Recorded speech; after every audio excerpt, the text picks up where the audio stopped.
Falling in love, running away to get married, and living happily ever after, it's a dream many teenage girls have. Caroline Crouch was no different.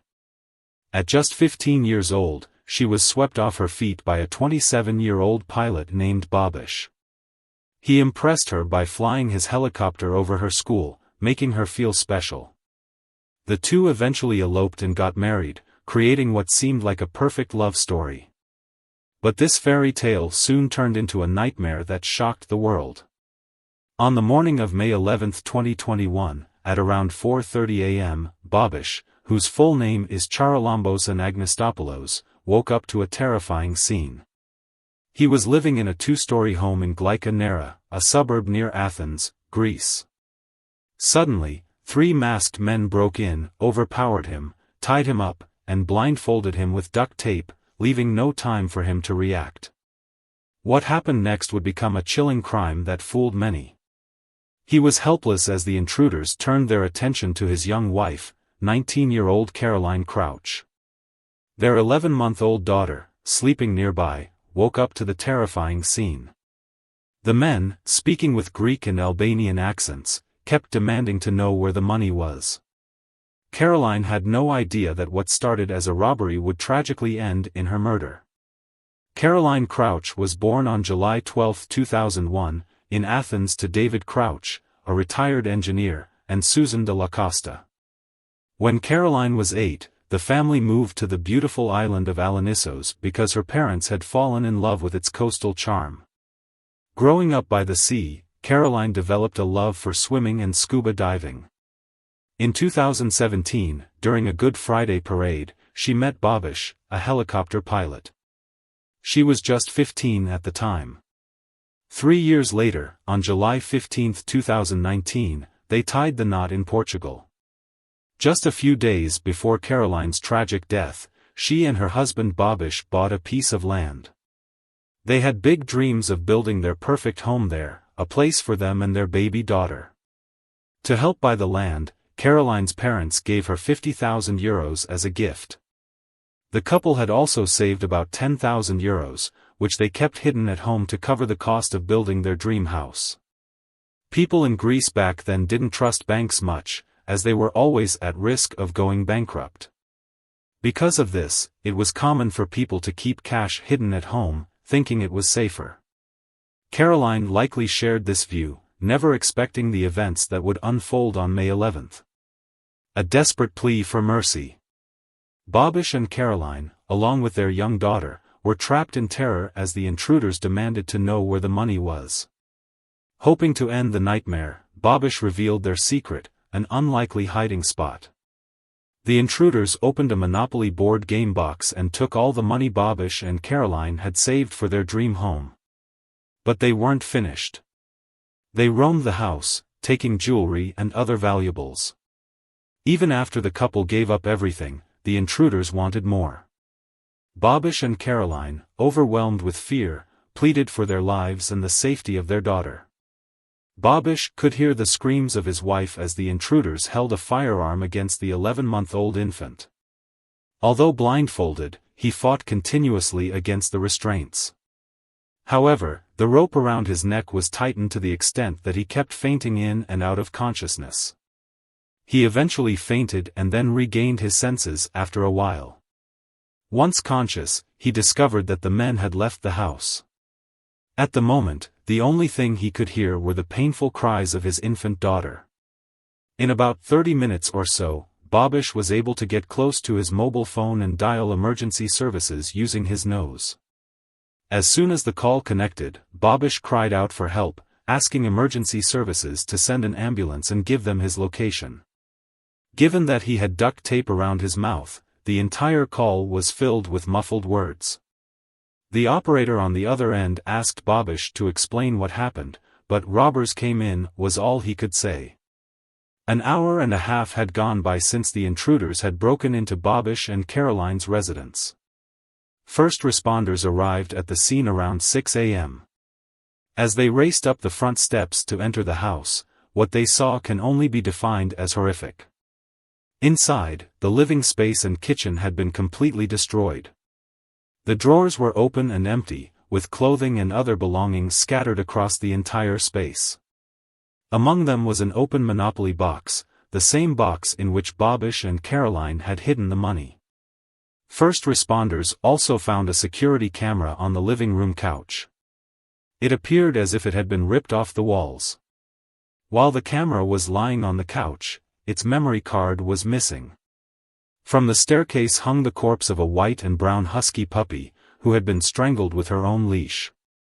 Babis was found on the floor of the main bedroom, his eyes and mouth covered in duct tape that reached his neck, and restraints kept his hands and feet tied behind his back. On the bed, lying face down, was Caroline Crouch.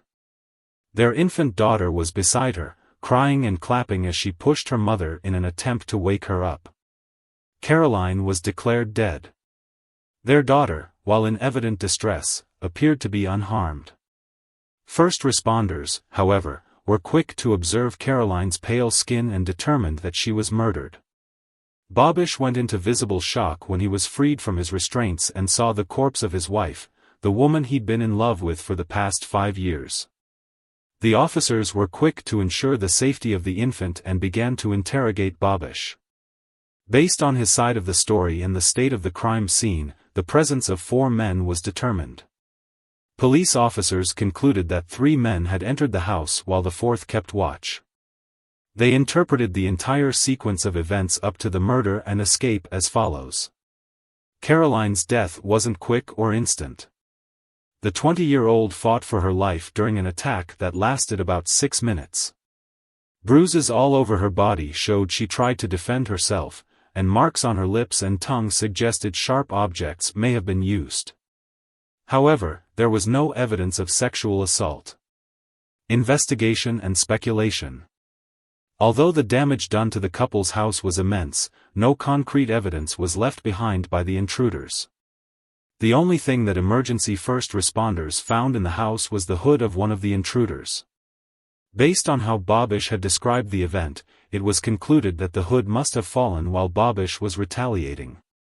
This may have been a small piece of evidence for a case of such magnitude, but the hood falling off was enough for Babis to get a glimpse of the culprit. A sketch depicting an overweight, dark-skinned, tall individual was created based on the details Babis shared. Despite being disoriented, Babis was able to identify 2 firearms that were used as well. According to him, the intruders had a black pistol and a silver Colt. Details of the investigation revealed that the intruders were able to escape with €10,000 in cash and jewelry worth €20,000. Additionally, police concluded that this was an act of professional criminals who had observed the family and waited for the right moment to strike. Furthermore, a police spokesperson had stated it was brutal and violent, and went on to categorize it as an act of someone with a lack of emotions and a strong antisocial personality. Numerous speculations soon followed as details of the investigation provided more and more insight into the murder. A key trail of thought in everyone's mind was that if money was the motive, why was murder necessary? Some other speculations put forth claims such as the intruders were high on drugs and could not control their actions, or maybe Caroline saw or knew them. Caroline resisted and fought back, given that she was a black belt kickboxer, and the intruders had to silence her to keep her under control. Alarms may have been raised as Caroline might have started to scream when her 11-month-old daughter had a gun against her temple. While all of this was mere speculation, the investigators were certain about one thing: the attack was premeditated. The reason for such an assumption was that the intruders knew the couple had money hidden in the house. Based on this assumption, the police questioned Babis and Caroline's inner circle. They believed that the gang had been given a tip. Alongside these interrogations, security camera footage from homes and businesses in close proximity was also examined. In the footage, the police identified a dark-colored vehicle followed by a motorcycle cruising around the couple's house on the morning of the murder. Caroline Crouch is laid to rest. Caroline Crouch was laid to rest 3 days after the murder. Her burial site was the Greek island of Alanissos, the same place her parents had fallen in love with and the same place where she grew up. Babis paid tribute to his wife and said he was lucky that he had met Caroline, very lucky that she loved him, and even more lucky that she was the mother of his daughter. He went on to say that their daughter would grow up not remembering her mother. Babis added that Caroline was the joy of life and would always be near him through their daughter. While Caroline was being laid to rest, a car was pulled over in northeast Greece as a routine stop. Inside was a 36-year-old Georgian national male, Georgi Haralambos, en route to the Bulgarian border. He handed over his passport, but it was soon identified as a fake. Who was this man, and how was this related to Caroline's murder? This man was soon identified as Georgi Haralambos, a violent criminal who had multiple prior convictions. He was wanted for 12 break-ins that were committed all over Athens over the past 6 months. What painted him as the likely culprit was the fact that 3 of these crimes were committed around Babis and Caroline's neighborhood. One of the 3 was in December, when Haralambos and 3 others broke into a house through a rear window, similar to what happened with Babis and Caroline. They then continued to drag the female occupant by the hair and threatened to slit her throat. During that robbery, the group had stolen €10,000 in cash and jewelry. Their next hit was on March 7, just 2 months before Babis and Caroline made it to their hit list. During this robbery, they tied up 4 others, an older couple and their cleaning lady. The loot? Cash and other items of significant monetary worth. If patterns weren't enough to paint him as the culprit for the murder, then guess what, he had remarkable similarities with the sketch that was made using Babis's description of the intruder. The evidence stacked up against Haralambos included a history of violent break-ins, an attempt to flee the country, and resemblance to the sketch. Given all of this, the police were confident they had found their man. Haralambos was arrested and questioned for 4 days, during which the police used harsh methods to get answers. They asked him repeatedly about how he arrived at the scene, entered the house, and killed Caroline.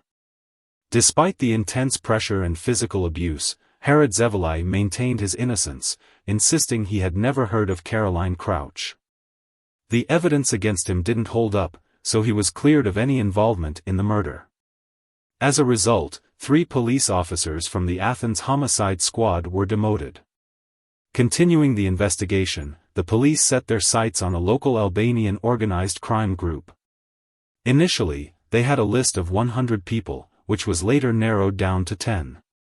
These 10 were individuals who were on a list of criminals known as the Red List.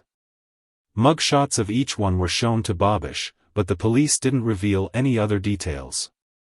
The case was taking longer than usual to solve, and the public was beginning to lose patience, given that crimes based on race had increased. The information on Caroline's case was so scarce that even a huge monetary reward went unclaimed. Residents of Athens, by now, were living in fear, not knowing who would be the next victim. Media reports from the time cited experts saying that this was not an ordinary case, and if it was, it would have been solved. Some investigation details that were revealed stated that there was no DNA or fingerprints. Caroline's family was obviously grateful for the continued pursuit of justice. Babis told journalists that he wishes what was happening to him would never happen to anyone else. He backed police efforts and continued to front the media, all to keep Caroline's case alive. Babis was even active on social media, answering questions and expressing gratitude for continued support. On June 17, 37 days after Caroline's tragic murder, a small memorial was held for her on Athens. The ceremony drew many mourners, and among them was a detective. Once the event was over, the detectives discreetly approached Babis and asked him to come to Athens with them. They had new information and needed him to identify a suspect. Unsure of what was to come, Babis agreed. The detectives had been investigating the case thoroughly and found some puzzling discrepancies. Babis had told them that the intruders entered through a small basement window. However, given the size and build of the alleged killer, this didn't seem possible. Babis had also mentioned that the intruders had ransacked the house, but neighbors reported hearing nothing unusual, just the distress cries of the couple's puppy. There were no signs of a break-in, no sounds of a struggle, and no fingerprints or DNA evidence at the scene. To top it all, the question of why the intruders would tie up a male and fight a female was raised. Babis had also claimed that the intruders must have taken out the memory card for the living room security camera, but data from the camera revealed that the card was removed at 1:20 a.m., a few hours before the criminals had supposedly entered the house. Further details included that Caroline was wearing a smartwatch that monitored her pulse. Her pulse readings from 3:58 a.m. indicated she was asleep, but the ones at 4:05 a.m. were up by 50%, indicating severe physical and mental stress. The readings at 4:11 a.m. indicated that her heart had stopped. This was before the time Babis had claimed the murder took place. Babis, on the other hand, had a fitness app on his smartphone. Data from the app revealed that he was moving around during the time he was supposed to be tied up.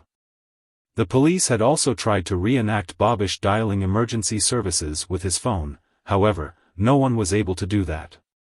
Police investigations revealed that Caroline had attempted to book a hotel for herself and her daughter on the night she was killed. A text message sent to her friend also revealed that she was threatening to leave Babis. Back when Babis had met Caroline, he was on holiday in Alonissos. His mother had lived on the island and was a teacher at Caroline's school. Babis, at the time, was charismatic, clever, loved to take photos, and was well off financially. He gained Caroline's attention by flying a helicopter over her school. This was somewhat of a dream that most teenage girls have, but in Caroline's case, she was unaware that this dream would soon turn into a nightmare.